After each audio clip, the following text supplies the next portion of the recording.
the promise of this is an important question that I've pulled out here. The promise of the Green Party getting sufficiently represented in the Canadian and Ontario parliaments seems to be Canada's young people.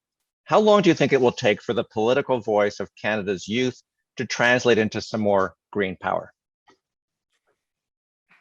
It's a mixed bag, my answer to that question of it. It depends on the day, because I am the mother of two young people, a 17-year-old and a 20-year-old.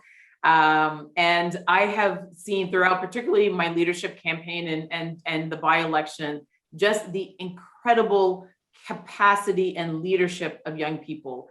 And as someone also who is deeply involved in the climate movement, of course, the climate movement is largely being led by young people. Most of our major mass mobilizations at this moment are being led by young people.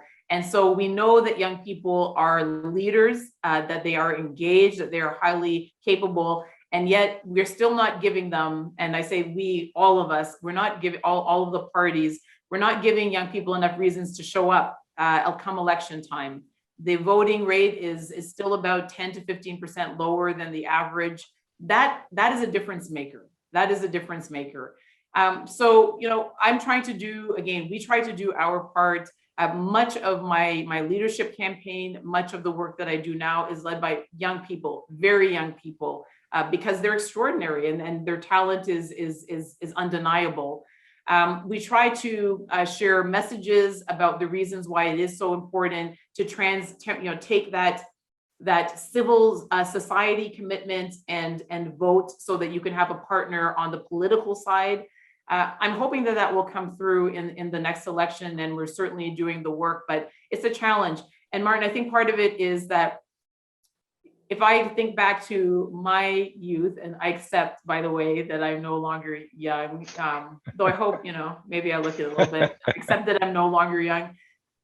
You can just sniff out hypocrisy. You can just sniff, you can sniff it out. You can sniff out when you feel like you're wasting your time.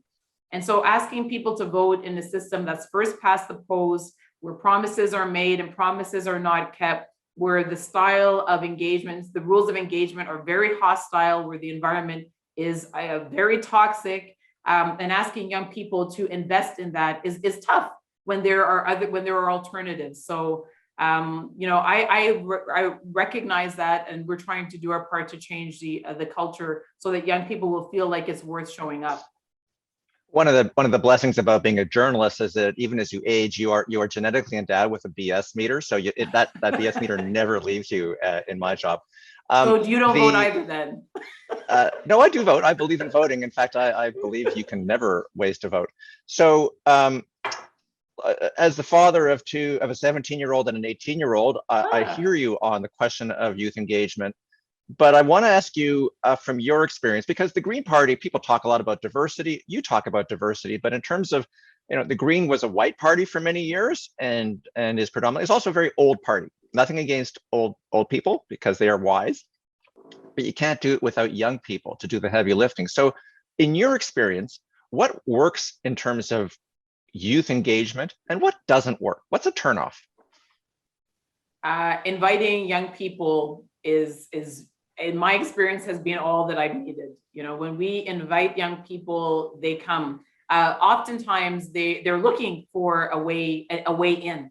Whenever I do events with young people, I always try to end and begin and end with an invitation to contact my office directly if they're interested, not only in getting involved with our party, but any party.